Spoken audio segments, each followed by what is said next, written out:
क्या होता है जब धर्म लोगों को वापस अपनी ओर बुला ले।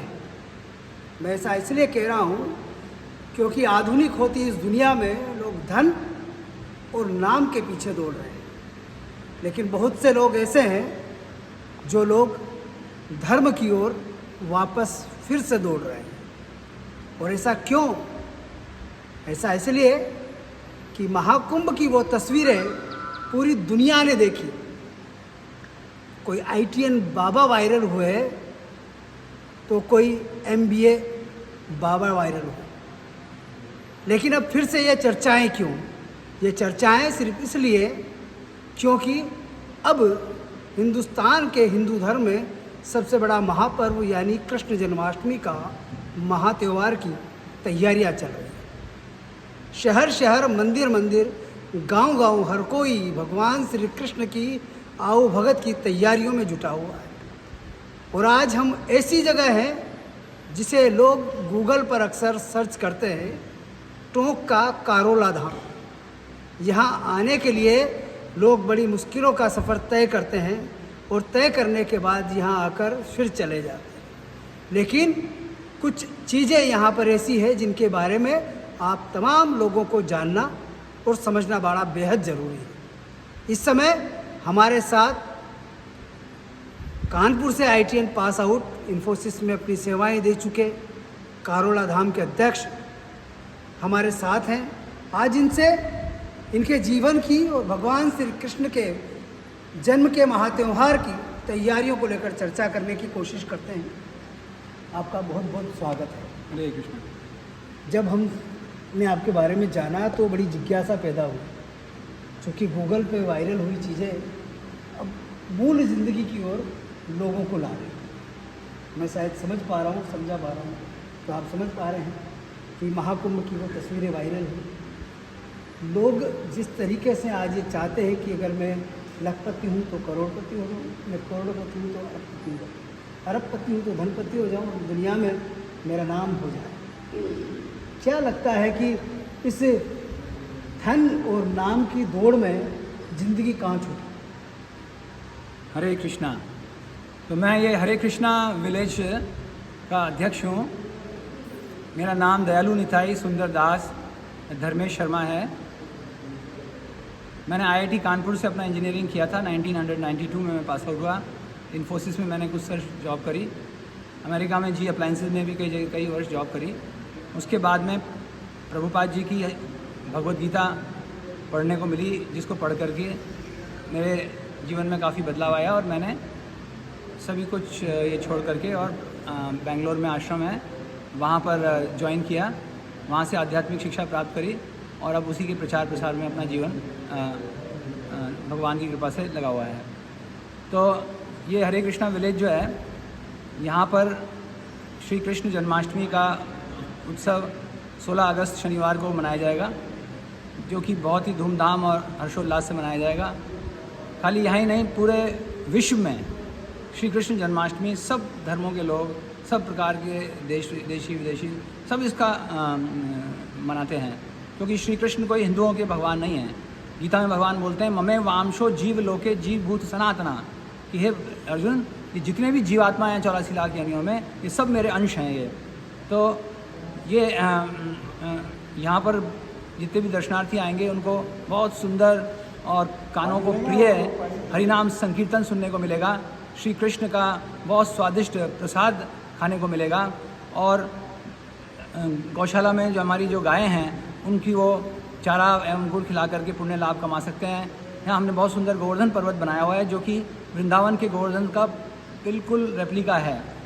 तो उसकी परिक्रमा करके और सभी स्थलों का दर्शन करके लोग पुण्य कमा सकते हैं। और यहाँ पर बहुत सारी स्टॉल्स लगेंगी, बैलगाड़ी भ्रमण होगा और कुल मिला के बहुत सारा उत्सव जैसा माहौल होगा, जिसमें कि लोग यहाँ पे प्राकृतिक सौंदर्य भी है, चारों तरफ पहाड़ियाँ हैं, बीच में ये हरे कृष्णा विलेज है। यहाँ पे फल फूल और घानी और कंडे पे ही भोजन बनता है यहाँ पर चूल्हे पर। तो ये सब प्राकृतिक चीज़ों को देख करके सभी कम से कम 8-10 हज़ार दर्शनार्थी खींचे चले आते हैं हर वर्ष। और उनके आने का, जाने का और यहाँ पर प्रसाद का सबका बहुत अच्छे से व्यवस्था की गई है।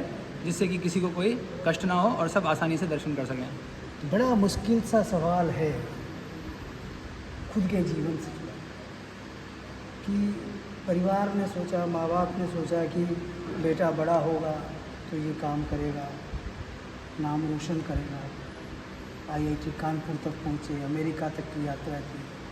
और जब ये आपने फैसला किया कि अब मुझे धर्म का प्रचार करना है, तो परिवार के और आपके बीच में किस तरह की मुश्किल घड़ियाँ आई?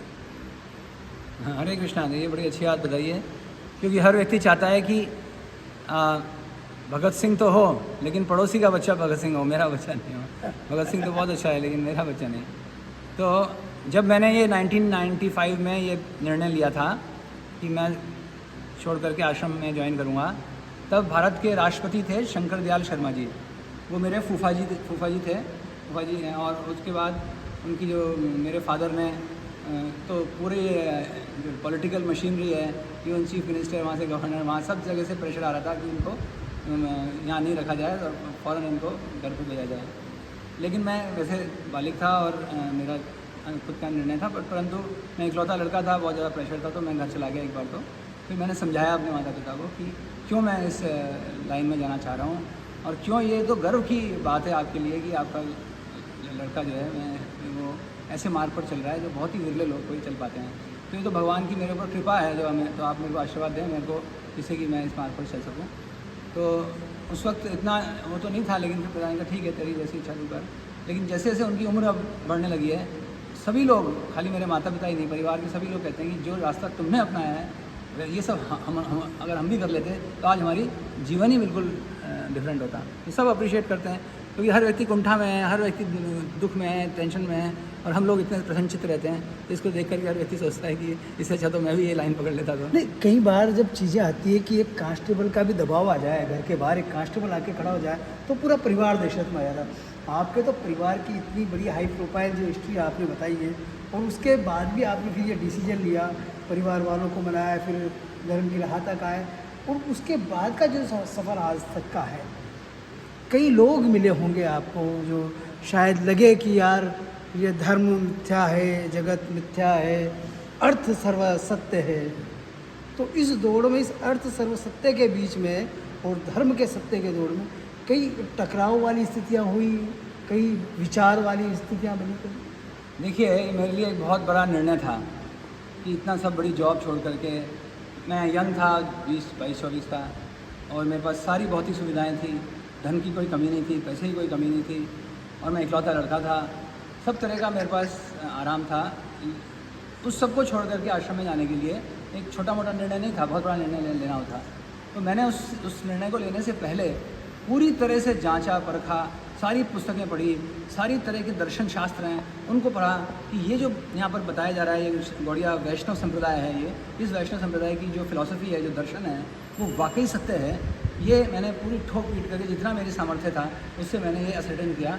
उसके बाद ही मैंने इसके अंदर कदम रखा, और इसमें कदम रखने के बाद जैसे जैसे वर्ष निकलते गए, मैं और ज़्यादा जो फिलॉसफी वैष्णव सिद्धांत है, आपने राधा गोविंद देव जी मंदिर है जो जयपुर में, उनमें जो गौड़िया संप्रदाय के वो लोग हैं, उसी संप्रदाय से प्रभुपाद जी आते हैं। तो एक बहुत ही प्राचीन संप्रदाय है जिस इस नॉलेज को पढ़ने के बाद मेरे को कोई भी आज तक ऐसी नॉलेज नहीं मिली जो इसके कहीं आस पास भी भटकती हो। इसको डिफीट करना तो दूर की बात है। तो इसलिए बड़ा आधुनिक होते इस फील्ड में। देखो, मैं इसलिए बार बार कुछ शब्दों दोहरा रहा हूँ कि वो मेरी उम्र के या मेरे पीछे आने वाली पीढ़ी को धर्म से कोई लेना देना नहीं। कड़वा सत्य यह है कि उन्हें पाश्चात्य संस्कृति, उन्हें फास्ट फूड, उन्हें ये जो देसी, जब आप व्यवस्थाएं जो कर रखी, ये व्यवस्थाएं, ये देसी व्यवस्था, उन्हें सिर्फ देसी जुगाड़ नजर आता है। तो ऐसे में वो जो नई पीढ़ी आ रही है, या हमारी जो पीढ़ी अभी वर्तमान में है, जो फास्ट फूड की ओर जा रही है, पाश्चात्य संस्कृति की ओर जा रही है, तो धर्म का जो रास्ता है, आज धर्म की जब बात आती है तो खबरें बड़ी रूह कपाने वाली होती है कि बाप ने बच्ची के साथ, भाई ने बहन के साथ, या चाचा ने भतीजी के साथ, इस तरीके की जो घटनाएं घटित होती है, ये पाश्चात्य संस्कृति के चलन की ही देन माने। तो ये जो है लोगों को धर्म की परिभाषा ही नहीं मालूम है। शास्त्रों में दिया है, धर्म का अर्थ होता है धर्मम तु साक्षात भगवत प्रणीतम। भगवान ने जो कहा है वो धर्म है। जैसे गवर्नमेंट कोई कानून बनाती है तो जो संविधान गवर्नमेंट ने बना दिया वो कानूनी है। भाई क्यों ऐसा है, नहीं रेड लाइट पे रुकना है तो रुकना है और ग्रीन लाइट पे जाना है तो जाना है। अगर आप उसकी पालना नहीं करते, अब ये आपके ऊपर है कि आप पालना करो या ना करो, लेकिन उसके बाद क्या होगा ये आपके ऊपर नहीं है। अगर आप कोई कानून तोड़ते हैं तो फिर उसके लिए पुलिस है, वो डंडे मारेगी। इसी प्रकार से भगवान ने कुछ कानून बनाए हैं, जैसे कि मुख्य रूप से जो चीज़ आजकल चारों तरफ फैली हुई है, नशा करना, जुआ खेलना, मांस खाना, व्यभिचार करना, ये सब भगवान के दृष्टिकोण से गैर कानूनी है। और अगर कोई इसमें इंडल्ज करता है तो ये भगवान की प्रकृति उसके जूते मारेगी उसके। मतलब डेली उसके जीवन में ऐसी कठिनाई आएंगी और मृत्यु तो ऐसी होगी कि वो मौत की भीख मांगेगा तो मौत भी नहीं मिलेगी। अगर आप नहीं जानते तो आज अस्पताल का चक्कर काट हो, ऐसे हजारों लाखों लोग मिलेंगे जिनकी अवस्था ऐसी नारकीय अवस्था में पड़े हुए हैं लोग। तो इन्होंने भी कुछ किया होगा, तो इसको पढ़ें, समझें। ये एक सिद्धांतिक, एक वैज्ञानिक विज्ञान है। ये कोई सेंटीमेंट का विषय नहीं है, ये एक शोध का विषय है और ये सब ट्रुथ है। जैसे जिसकी भी जन्म हुआ है उसका मृत्यु निश्चित है।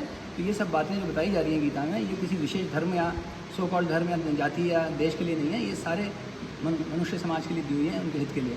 उस पीढ़ी के लिए जो पाश्चात्य संस्कृति को तेज़ी से दौड़ रही है, उनको एक छोटा सा गुरु ज्ञान क्या दिया जा सकता है कि हाँ आप व्यस्त हैं, व्यस्त रहें, मस्त हैं, मस्त रहें, लेकिन धर्म की कुछ लकीरें हैं उनको पकड़ के चलें। तो ये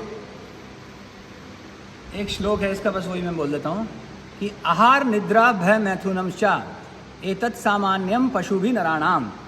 आहार मतलब होता है खाना खाना, निद्रा मतलब सोना, भय मतलब अपनी आत्मरक्षा के लिए कुछ करना, जैसे जॉब, पैसा, घर या फिर मैथुन मतलब सेक्स लाइफ, बच्चे, परिवार। तो ये चार काम तो पशु भी करता है, कुत्ता भी करता है, कुत्ता भी खाता है, कुत्ता भी सोता है, कुत्ता भी मैथुन करता है।